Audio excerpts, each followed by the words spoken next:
Bismillahirrahmanirrahim. Assalamualaikum warahmatullahi wabarakatuh. Alhamdulillahi rabbil alamin. Hamdan yuafi ni'amaka fi majidah. Ya Rabbana lakal hamdu kama yanbaghi li jalali wajhika wa 'azimi sultanik. Asyhadu an la ilaha illallah wa asyhadu anna Muhammadan abduhu rasuluhu la nabiyya ba'dahu. Allahumma salli wa sallim ala sayyidina Muhammad wa ala alihi wa sahbihi ajma'in. Qala Allah Ta'ala fi kitabil karim, ya ayyuhalladzina amanu taqullaha haqqa tuqatih wa la tamutunna illa wa antum muslimun. Wa qala aidan, innallaha wa malaikatahu yusholluna 'alan nabi ya ayyuhalladzina amanu shollu 'alaihi wa sallimu taslima.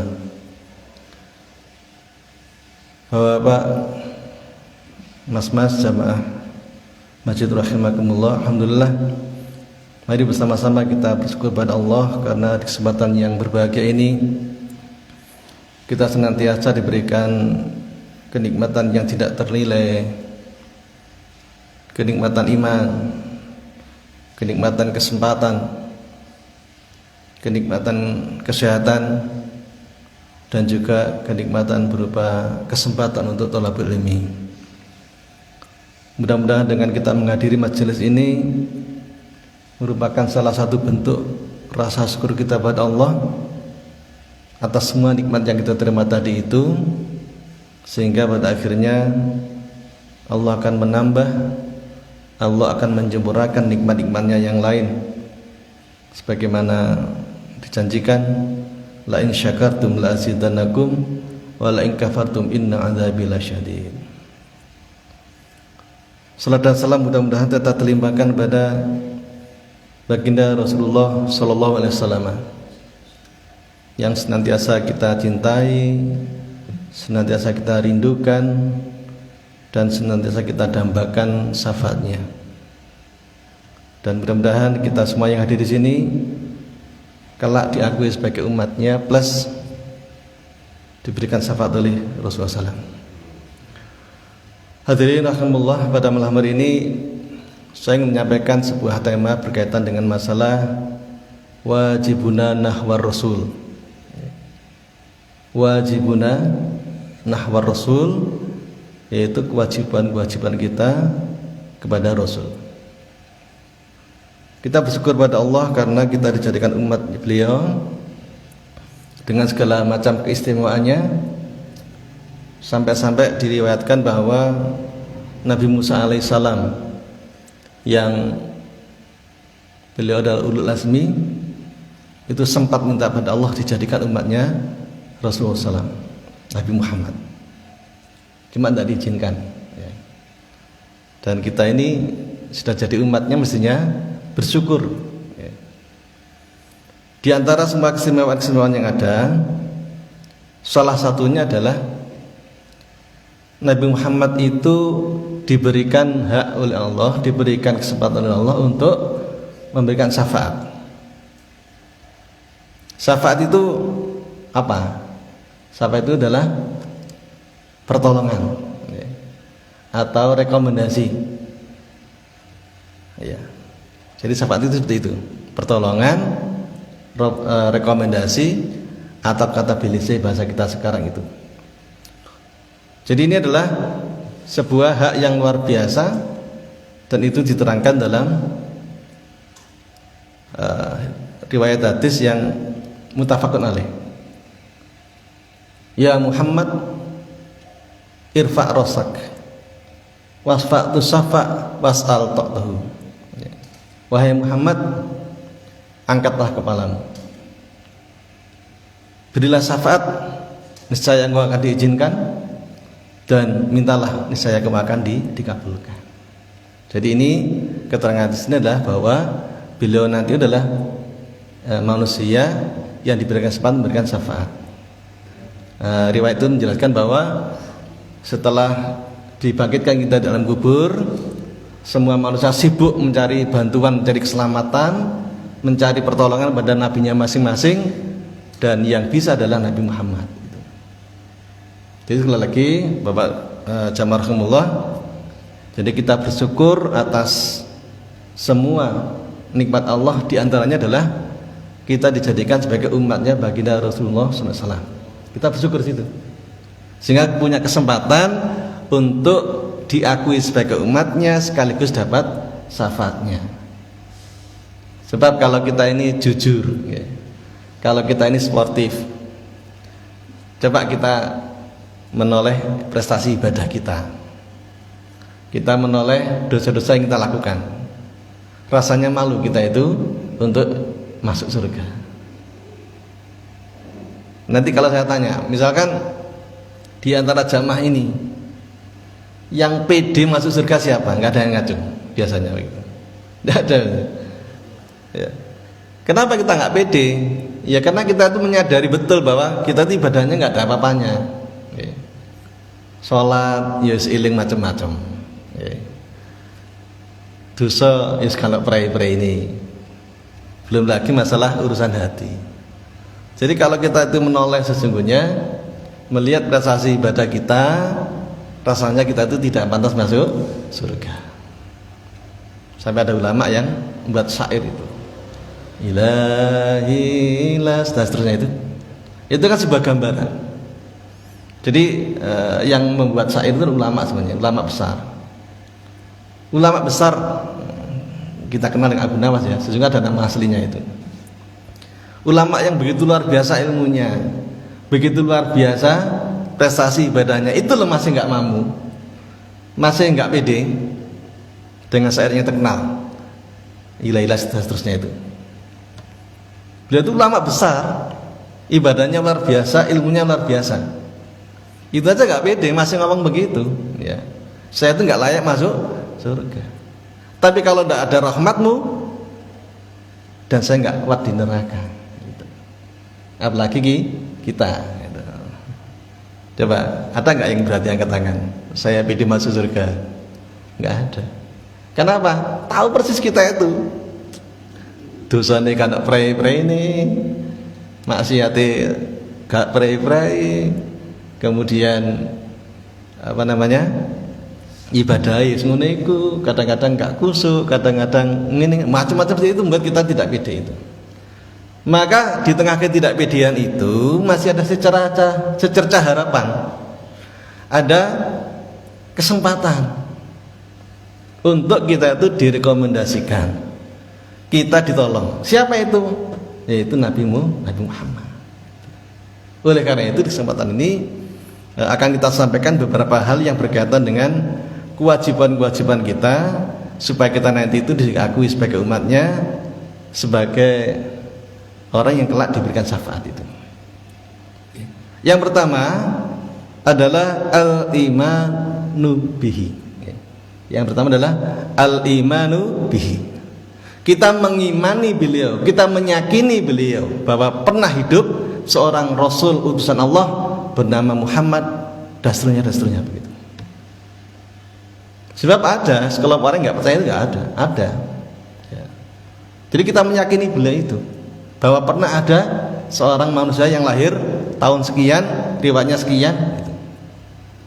Dan beliau adalah satu-satunya manusia yang penulisan sejarahnya paling lengkap dan paling valid.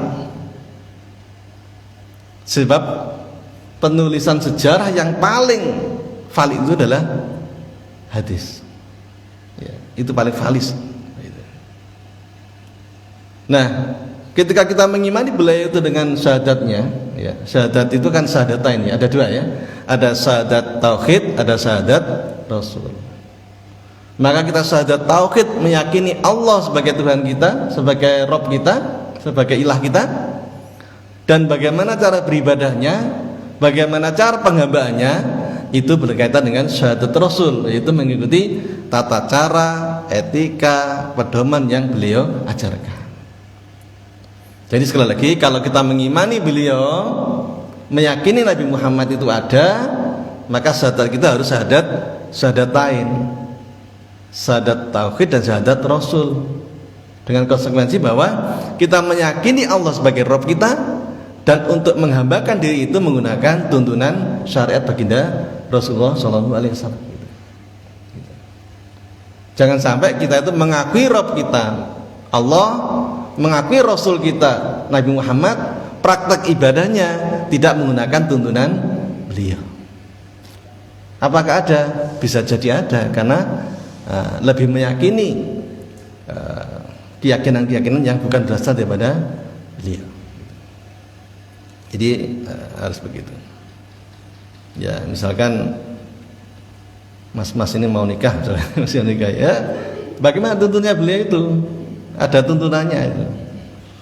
Jadi yang penting wanita kuat agamanya, ada 4 ya. Jelas baik keturunannya, baik parasnya, baik fisiknya, dan baik agamanya. Agamanya paling utama. Apakah harus menggunakan pedoman lain? Harus cocok wetone, harus cocok madhep omai, gitu ya. Jangan sampai kita mengalahkan keyakinan tuntunan Rasul. Wis agamane apik arek iki. Ada orang agamane sapi. Gara-gara gak cocok wetone gak sido rabi. Yang satu Rasul mengajarkan sing penting agamane apik, dadi budalkan. Gak usah gara-gara asline pedomane agamane sapi. Cuma gara-gara omahe madhepe gak cocok. Mungkin wetone gak cocok, akhirnya gak sido. Akhirnya ini adalah tuntunan Rasul dikalahkan dengan tuntunan yang bukan dari Rasul. Itu maksudnya begitu, dan banyak lagi contoh yang lainnya. Yang kedua, kewajiban kita itu adalah namanya mahabbatuhu. Mahabbatuhu, mencintainya. Ya, kita wajib mencintainya. Bahkan cinta kita itu harus lebih besar cinta kita kepada beliau daripada cinta kita kepada diri kita sendiri, kepada anak istri kita. Jadi cinta kita kepada Rasul itu harus lebih kuat daripada cinta kepada anak istri kita, ya, dan bahkan juga kepada diri kita sendiri. Loh, kok aneh? Cintanya kok ngalah-ngalahi begitu? Masa cinta pada Rasul ngalah-ngalahi cinta kepada istri, kepada anak begitu? Gimana logikanya? Sebab semakin kita mencintai Rasul, maka semakin cinta kita kepada istri kita. Efeknya di situ. Ya, efeknya di situ. Semakin kita mencintai Rasul, semakin cinta kita kepada anak kita. Jadi tidak dirugikan. Berarti kan mengalahkan anak, mengalahkan istri, mengecampingkan kepentingan anak istri. Enggak. Karena sesungguhnya teori kita bahwa semakin cinta kita pada Rasul, maka semakin cinta kepada istri. Contoh, Nabi mengatakan bahwa ini sebaik-baik seorang suami. Saya nggak pernah ngamplang, saya nggak pernah. Maka orang yang cinta pada Rasul, dia tidak akan melakukan kekerasan kepada istrinya. Di masa gak enak, Nabi itu cinta dengan, kalau kita dengan Nabi nggak marah.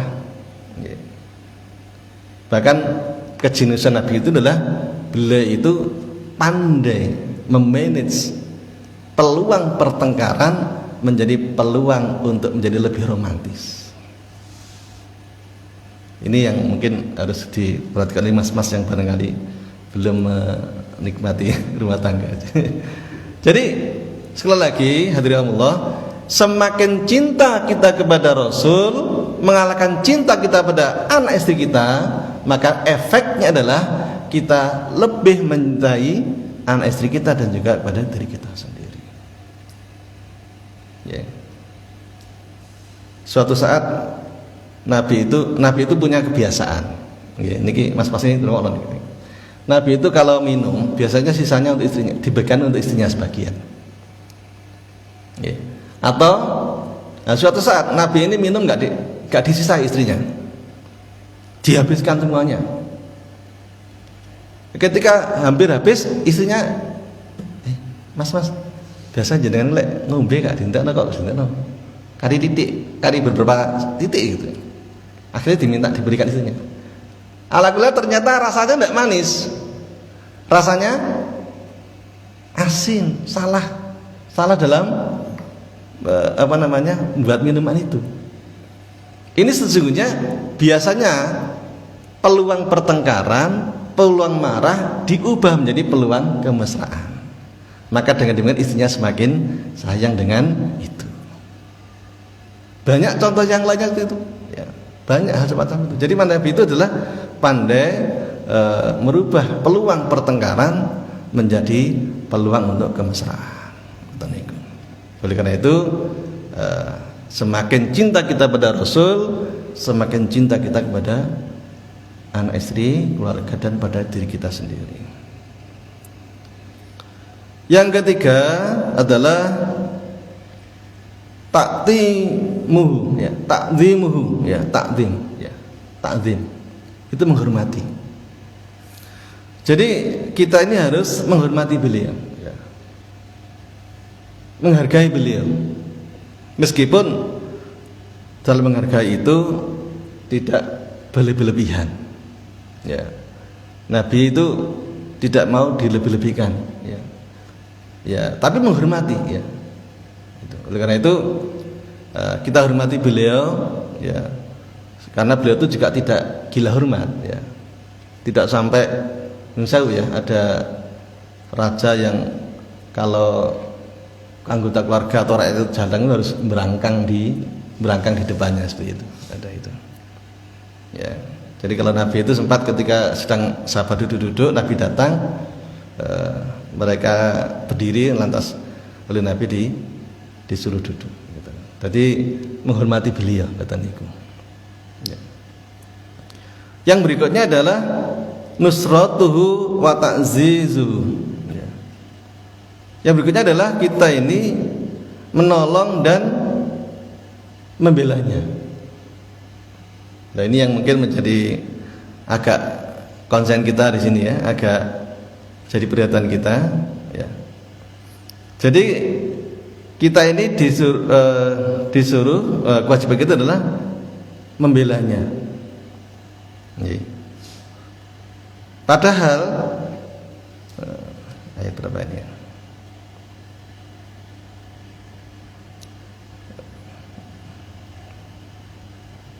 Saya bacakan ayatnya, ya, saya lupa ini. Di dalam surat Al-Maidah ayat 67. Ini sedang hangat yang kita sampaikan ini. Allah berfirman, "Ya ayyuhar rasulu balligh ma unzila ilaika mir rabbik wa illam taf'al fama ballaghta risalatah wallahu ya'simuka minan nas innallaha la yahdil qaumal kafirin." Surat Al-Maidah ayat 67. Ya rasul, wahai rasul, balligh ma unzila ilaika mir rabbik, sampaikanlah apa-apa yang telah diturunkan kepadamu dari Tuhanmu. Wa illam taf'al fama ballaghta risalah, jika kamu enggak melakukan itu maka kamu enggak menyampaikan. Ya. Titik tekannya di sini. Wallahu ya'simuka minan nas, dan Allah akan membelamu dari manusia, ya. Wallahu ya'simuka minan nas. Ayat ini adalah ayat yang sangat jelas bahwa Allah sendiri yang akan membela Rasul jika Rasul dilecehkan. Allah membela Rasul jika Rasul dihinakan, jika dibahayakan, jika dizalimi, Allah yang akan bela. Ya. Lantas pertanyaannya adalah, kalau Allah sudah membela, lantas kita ngapain ikut-ikutan bela? Wes biarkan saja, nanti Allah yang bela. Apakah begitu? Jawabannya tidak. Ya. Sebab ketika kita membela Rasul, walaupun Allah sudah membelanya, maka kemuliaan itu akan kembali kepada kita, baik kemuliaan di dunia maupun kemuliaan di akhirat. Jadi ketika kita membela Rasul, sesungguhnya Allah pasti akan membela beliau, dan kita ini akan dapat keuntungan dari membela itu. Contoh begini, di zaman sahabat dulu praktek membela Rasul itu macam-macam, termasuk berperang. Ketika agama bahaya, Rasul bahaya, ada peperangan, maka orang berjihad untuk membela dengan cara berperang itu. Ya. Di mana letak keuntungannya? Dalam peperangan itu sudah dijamin keselamatan Rasul. Ya. Maka yang membela itu jika menang dapat kemuliaan berupa apa? Ghanimah. Gitu. Zaman dulu kalau berperang itu dapat ghanimah, harta yang melimpah. Apakah onta, apakah mas-masan, apakah kuda. Ya. Jadi ketika orang berperang membela Rasul menang di dunia, dia tidak meninggal dunia, maka dia dapat kemuliaan di dunia. Berupa apa? Berupa materi. Dan jika ketika dia itu meninggal dunia karena membela Rasul, maka dia dapat kemuliaan berupa kesyahidan, mati syahid. Nah, untung semuanya ini. Membela Rasul itu untung semuanya. Di dunia untung, kalau menang dapat materi, di akhirat untung dapat pahala, dan jika gugur menjadi mati syahid. Cuma dalam berperang itu jangan minta mati. Ini penafsirannya Imam Nawawi itu begitu. Dijelaskan oleh Gus Baha bahwa luar biasa Imam Nawawi itu menjelaskan jangan mati gitu. Pengen syahid akhirnya pengen mati, nanti melemahkan umat Islam. Pasukannya 100, 50 pengen mati kabeh. Nanti gitu.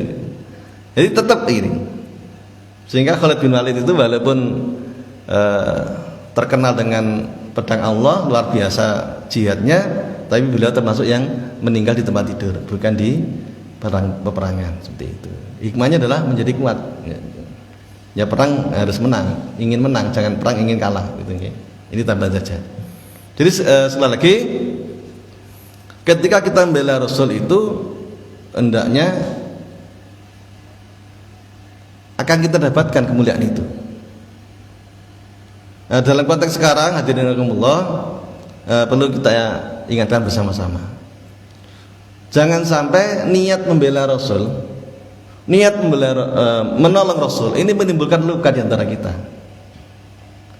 Yang dibela sama Rasulullah SAW, yang dimarahin, yang dikeselin sama si Macron ini itu ya sama. Tapi gara-gara beda dalam pembelaannya, akhirnya bertengkar. Kan rugi kita itu. Kenapa bertengkar? Beda cara membelanya. Yang satu berapi-api membela dengan cara boikot, yang satu gak usah boikot-boikotan. Masing-masing punya cara pandang yang berbeda, masing-masing mempunyai strategi yang berbeda, masing-masing mempunyai posisi yang berbeda ya. Posisinya berbeda antara negara satu dengan negara itu berbeda, posisinya di depan Macron itu berbeda gitu. Nah, solusinya bagaimana? Harus saling menghargai, harus saling bisa menyikapi dengan baik jika terjadi perbedaan itu ya. Yang mau boikot ya silakan dengan cara boikotnya, tidak usah meremehkan atau mungkin mencela yang tidak mau boikot, sebab yang tidak mau boikot punya pertimbangan tertentu. Sebaliknya juga begitu, yang tidak mau boikot tidak usah mencela yang memboikot, karena juga pandangan, punya bargaining, punya posisi yang berbeda itu. Yang kita sayangkan adalah umat Islam ini gara-gara membela orang yang sama, kesel pada orang yang sama, tapi menimbulkan persoalan, bahkan menimbulkan pertengkaran, perpecahan yang akhirnya membawa kelemahan. Sebab saya lihat filmnya begitu kadang-kadang di media sosial tengkar, di grup tengkar, asalnya gak tengkar gara-gara berbeda sikap akhirnya bertengkar itu. Oleh karena itu sikap bijaksana adalah silakan kita bersikap dengan cara kita masing-masing, kita bela dengan cara masing-masing ya, kita tolong dengan cara masing-masing, tanpa sibuk harus menyalahkan orang lain dengan caranya masing-masing gitu. Yang mau boikot silakan boikot, yang nggak mau boikot silakan nggak mau boikot, Selama masing-masing punya pertimbangan. Lek gitu ya aman. Jangan sampai sekali lagi tujuannya sama-sama membela Rasul, tapi menimbulkan luka di antara umat Islam yang itu akan melemahkan. Gitu. Hadirin rahimakumullah, yang berikutnya adalah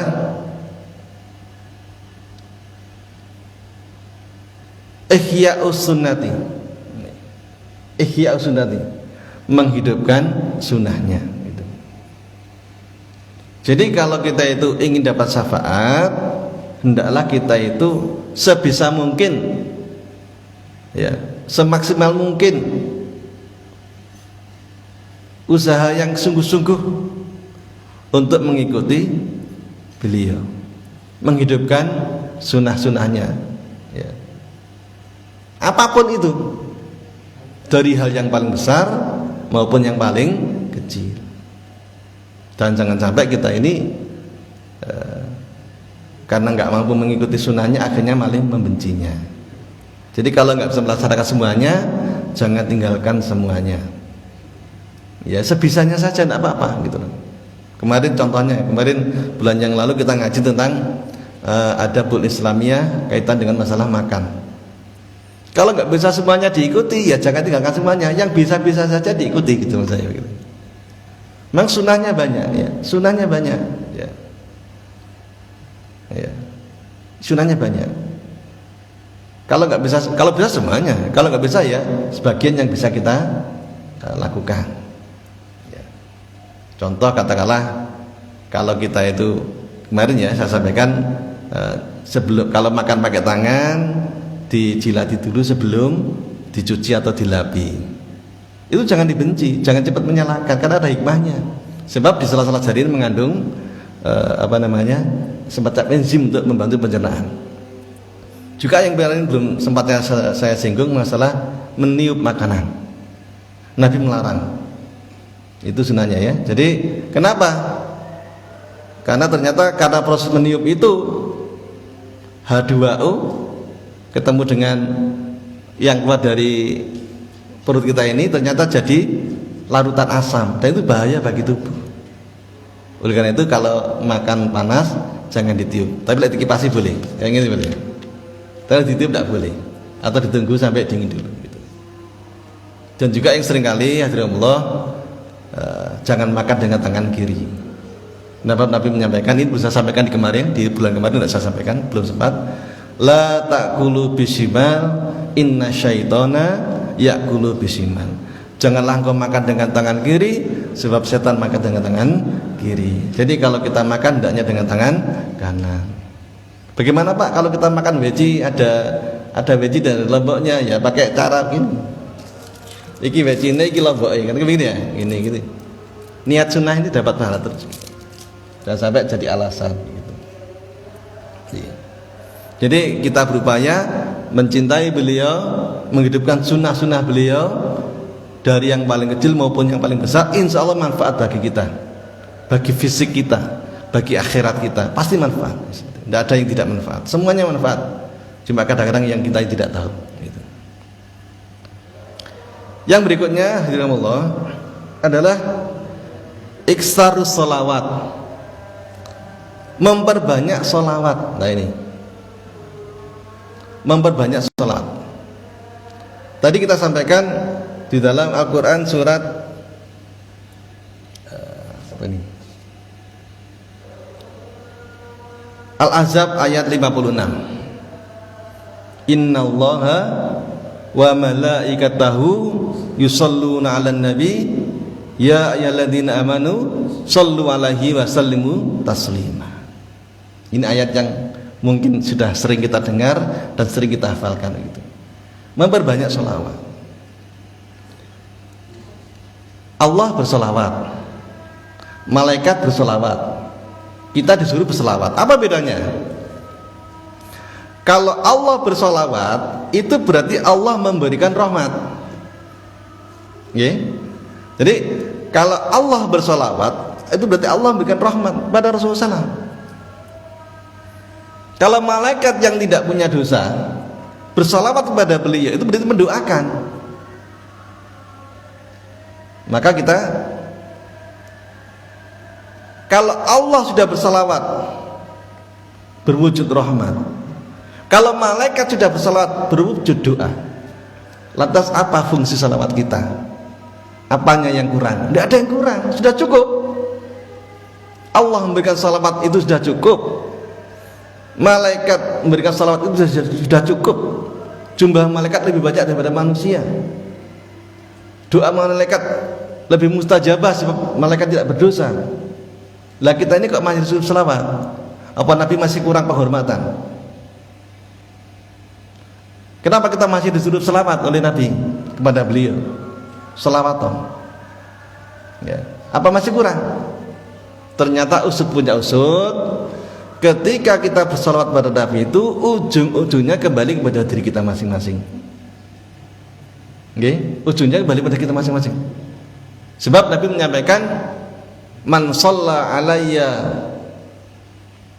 wahidatan sallallahu alaihi asyron. Nabi begitu, ya. Jadi sebenarnya ketika Nabi menyuruh bersalawat pada beliau itu bukan untuk kepentingan beliau, untuk kita sendiri sesungguhnya itu. Kadang orang yang menilai Nabi nggak bagus atau orang-orang tadi mengatakan Nabi itu gila kehormatan, umat itu salawat kepada beliau, ya. Mengongkon umat itu salawat kepada beliau, kan begitu gaya pikir orang-orang orientalis itu. Nabi itu gila kehormatan, umat itu kon selawatin nang awake. Padahal di balik itu, ya, Nabi sebenarnya nggak butuh dengan salawat kita, cukup dari Allah dan para malaikat. Ketika Nabi doyo nyuruh umatnya bersalawat itu sebab Nabi sayang pada kita, supaya apa? Umatnya dapat salawat dari Allah. Jika Nabi tidak egois, man shalla alaihi wahidatan sallallahu alaihi asyran. Barang siapa yang salawat padaku satu salawat, maka Allah akan bersalawat kepadanya sebanyak 10 salawat. Jadi sekali lagi Nabi nyuruh itu bukan untuk beliau, untuk kita sendiri gitu. Oleh karena itu mari bersama-sama kita ini memperbanyak salawat, ya, mengagungkan beliau. Kembali ini ke persoalan masalah di umat kita, di masalah kita, dengan gayanya masing-masing, dengan caranya masing-masing bersalawat itu. Yang mau salawatan dengan cara sendiri, dipakai zikir, baca salawat sebanyak-banyaknya tanpa suara yang keras-keras, silahkan. Yang mau salawat rame-rame dengan teman-temannya, silahkan. Yang mau salawatan dengan jamaahnya diiringi dengan semacam hadroh, silahkan. Semuanya adalah ekspresi membaca salawat, diniatkan dalam rangka bersalawat kepada beliau gitu. Jangan sampai niatnya sama-sama bersolawat, tapi gara-gara caranya berbeda, gayanya berbeda, rujukannya berbeda, tuntunannya berbeda, akhirnya saling menyalahkan. Ya, yang nggak suka rame-rame nyalakan yang rame-rame, yang baca rame-rame nuduh sih itu nggak pernah baca solawat. Gitu. Sekarang ini bukan saatnya lagi kita tengkar masalah caranya bersolawat. Yang penting solawat. Yang diterima siapa? Wallahu a'lam. Ya. Diterima semuanya, alhamdulillah. Tapi saya yakin semuanya diterima. Ya. Gitu. Jadi selagi solawat itu diperbanyak solawatnya itu. Ya. Mau tidur baca solawat, gak lapo-lapo baca solawat. Tapi ya lihat situasi. Budal nang kampus nang bang sholawatan buanter itu ya tidak boleh. Ya pelan saja tidak apa-apa. Allahumma shalli ala sayyidina Muhammad itu boleh. Jadi caranya berbeda-beda. Sekali lagi mau yang melafadzkan dengan pelan sendiri, adol silakan. Bagi yang rame-rame dengan acara-acara tertentu ya silakan. Yang penting adalah semuanya itu ekspresi kecintaan kita pada Rasulullah. Sebab sekali lagi kalau kita baca salawat dengan ikhlas, ya, maka janji Rasul adalah kita akan diberikan salawat oleh Allah SWT. Gitu. Jadi jangan sampai kita ini perbedaan dalam rangka teknis tadi, seperti tadi itu, sama-sama ingin membela Rasul, ya, caranya berbeda, terjadi pertengkaran, akhirnya melemahkan. Sama-sama ingin memperbanyak sholawat, ya, caranya berbeda, akhirnya bertengkar, itu yang melemahkan. Saatnya adalah bagaimana kita ini mengekspresikan itu dengan cara masing-masing. Yang penting kita diilmoni, yang penting kita tahu minimal ada tuntunannya, ya. Yang penting ada yang kita ikuti, kita thiqah dengan yang kita ikuti. Insya Allah tujuannya sama-sama baca sholawat, sehingga sholawat yang tujuannya untuk mengagungkan Rasulullah SAW jangan sampai menjadi potensi untuk melemahkan umat. Gara-gara apa? Perbedaan sikap yang salah kita menyikapinya, gitu. Ya. Sekali lagi kita mohon bagi yang ingin membaca salawat dengan cara siri, pelan-pelan, diam-diam, monggo. Bagi yang menggunakan buku panduan salawat, ya, misalkan apakah Adibai, Al-Baran Janji dan lain sebagainya, ya silakan. Semuanya itu masing-masing punya pedoman, gitu. Yang berikutnya adalah warasatu risalati, ya. Warasatu risalah, ya. Kita mewarisi risalah. Ini yang terakhir, ya. Jadi kita adalah mewarisi risalah, gitu. Apa risalah beliau? Dakwah, menyeru, menebar kebaikan, gitu. Jadi Nabi itu berdakwah, diutus Allah ini dalam rangka untuk menyeru manusia. Untuk apa? Untuk menghambakan dirinya pada Allah Ta'ala, sekaligus menjadi orang yang memakmurkan alam semesta ini. Tidak hanya lingkungan manusia yang dimakmurkan, tapi juga alam semesta. Sehingga beliau adalah rahmatan lil alamin. Sehingga dikatakan khairun nas anfa'uhum linnas, manfaat bagi yang lainnya itu. Gitu. Jadi hadirin Allah, Nabi mempunyai risalah untuk berdakwah, menyeru kepada Allah, ya. Sekaligus memikirkan umat, mengajak kepada kebaikan itu. Oleh karena itu, kalau kita ini masih sebatas tidak peduli dengan urusan umat, tidak terlibat dalam proyek-proyek dakwah, maka belum lengkap. Kewajiban kita pada Rasul belum lengkap, gitu. Jadi kalau kita masih asik dengan sholat kita sendiri, kita asik dengan bacaan Quran kita sendiri, kita asik dengan kesalahan kita sendiri, itu belum sempurna jadi umatnya Kanjeng Nabi. Umatnya Kanjeng Nabi itu harus punya keresahan, harus punya kepedulian. Ya apa masyarakatku, ya apa ibadahi masyarakatku, ya apa akidahi masyarakatku, ya apa akhlaki masyarakat. Harus ada kepedulian semacam itu. Kita nggak cukup jadi orang yang soleh sendiri, nggak cukup, ya. Tidak cukup dengan ibadah ritual kita, sholat, baca Quran, puasa, nggak cukup. Harus ada ibadah sosial, gitu. Risalah itu. Oleh karena itu, bagaimana kita semuanya ini terlibat dalam proyek-proyek dakwah, proyek-proyek kebaikan, proyek-proyek kemaslahatan umat. Jangan sampai kita ini orang yang tidak peduli dengan urusan umat. Umat punya masalah pendidikan, umat punya masalah di bidang kesehatan, umat punya masalah di bidang ekonomi, umat punya masalah di urusan perut, ya. Kalau kita nggak peduli, bahaya. Man lam yahtam bi amril mu'minin falaisa minhu. Barang siapa yang tidak peduli urusan Islam, ya, tidak peduli urusan umat Islam, maka dia bukan kelompoknya, bukan golongan Nabi, seperti itu. Nah, bagaimana caranya? Ya kita bersinergi. Kita bersinergi sesuai dengan potensi yang dimiliki.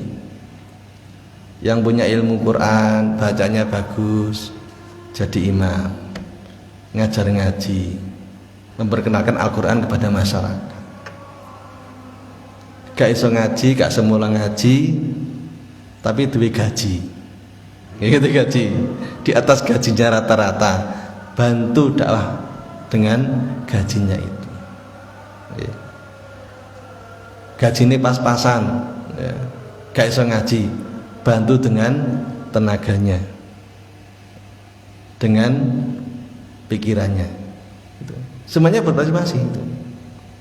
Sing pinter ngaji, ngimami, mulang ngaji. Sing bergaji, membantu dengan menggaji, gitu ya. Yang punya kekuasaan dengan sarana kekuasaannya itu, yang punya tenaga dengan tenaga, semuanya bersinergi gitu. Sehingga nanti mewarisi risalah Nabi ini tidak harus jadi tukang ceramah, tidak harus jadi orang yang jadi khotib, tidak harus begitu. Kita bisa berandil, kita bisa berperan sesuai dengan potensi kita masing-masing gitu. Maka tidak masalah anak-anak kita itu. Bahkan kemarin guru saya bilang, anak kita tuh tidak harus semuanya jadi ustadz, sesuai dengan bakatnya ya.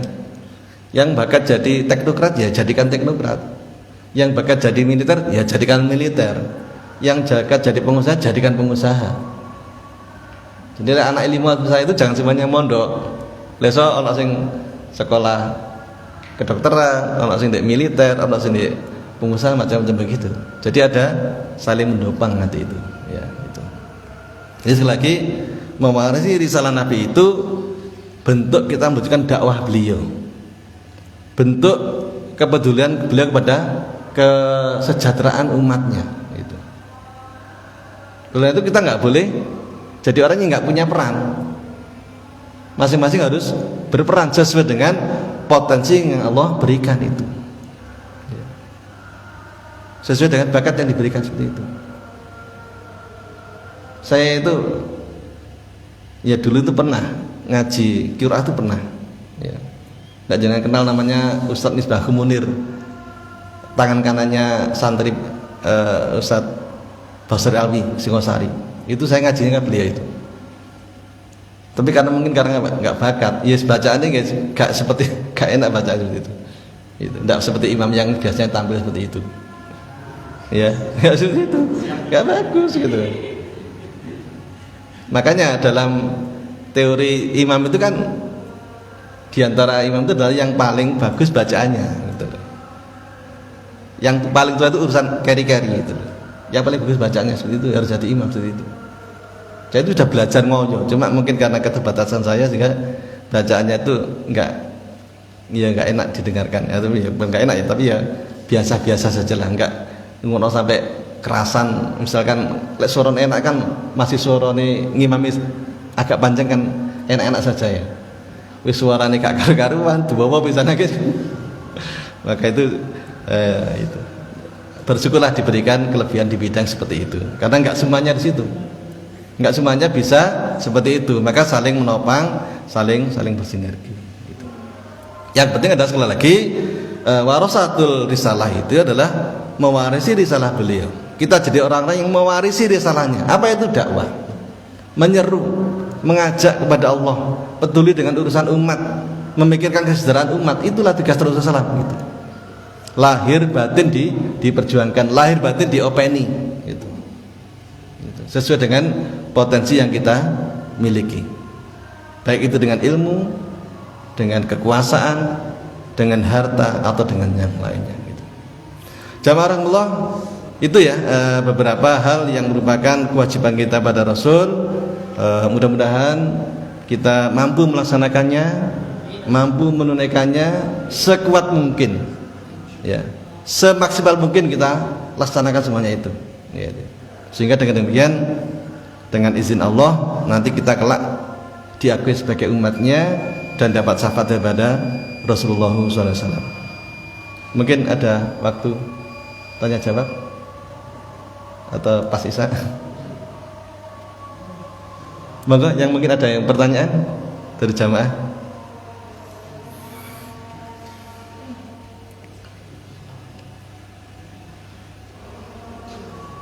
Ini bunyi adzan ya tadi ya. Titunya.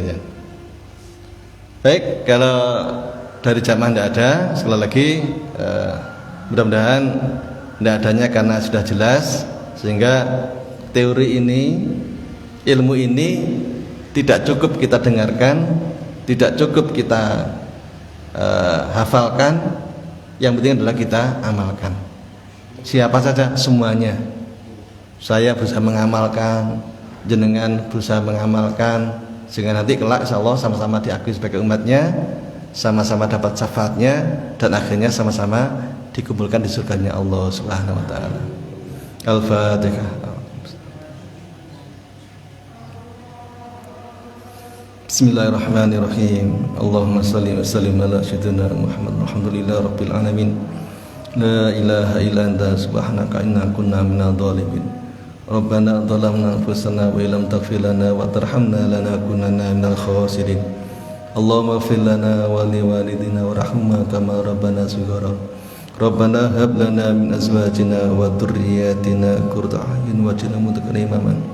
Allahumma ij'al auladana wa talamidana min ahli ilmi wa ahli khair.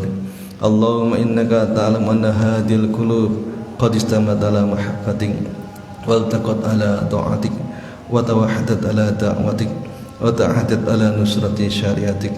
Fawathiqillahumma rabbitataha wa timutaha wa diya subulaha wamlaha binurika alladhi la yakhbu basrah sudra bibaidin imanibin. Allahumma afina fi badanina, Allahumma afina fi sam'ina, Allahumma afina fi basarina, Allahumma arinal haqqa haqqa warzuqna ittiba'ah wa arinal batila batila warzuqna ijtinabah. Rabbana atina fid dunya hasanah wa bil akhirati hasanah wa qina adzabannar. Subhana rabbika rabbil izzati amma yasifun wa salamun alal mursalin walhamdulillahi rabbil alamin. Wallahu muwaffiq ila aqwamit thoriq. Wassalamualaikum warahmatullahi wabarakatuh.